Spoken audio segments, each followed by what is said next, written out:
માતૃછાયા સ્કૂલના પ્રાથમિક વિભાગમાં આજે વેલેન્ટાઇન ડેની બાળકોએ અનોખી ઉજવણી કરી હતી. પોતાના માતા પિતાનું પૂજન કરી, આરતી ઉતારી, ગીત સંગીત કરી, તેમનું સન્માન કરી, તેમના આશીર્વાદ લઈ અને વેલેન્ટાઇન ડેની ઉજવણી પરિપૂર્ણ કરી હતી.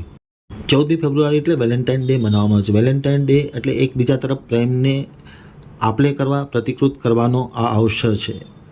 ત્યારે માતૃછાયા પ્રાથમિક શાળામાં એક નવો ચીલો ચાતરવામાં આવ્યો હતો. આજે માતૃછાયાના પ્રાથમિક શાળા વિભાગમાં બાળકોએ વેલેન્ટાઇન ડેની ઉજવણી કંઈક અનોખી રીતના અને હટકે કરવામાં આવી હતી. આ પ્રસંગે યોજાયેલા કાર્યક્રમમાં પ્રાથમિક શાળાના બાળકોએ પોતાના માતા પિતાનું પૂજન કર્યું હતું. શાસ્ત્રોક્ત રીતે પૂજન કરવામાં આવ્યું હતું.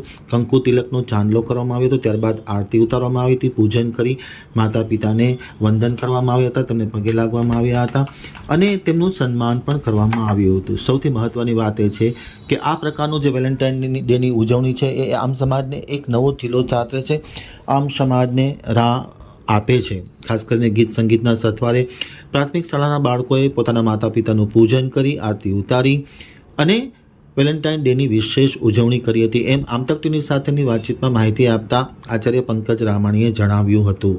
મોટી સંખ્યામાં પ્રાથમિક શાળાના બાળકોએ ભાગ લીધો હતો. ઉમંગભેર સવારથી આ વેલેન્ટાઇન ડેની ઉજવણી નિમિત્તે માતા પિતાનું પૂજનનો કાર્યક્રમ યોજવામાં આવ્યો હતો.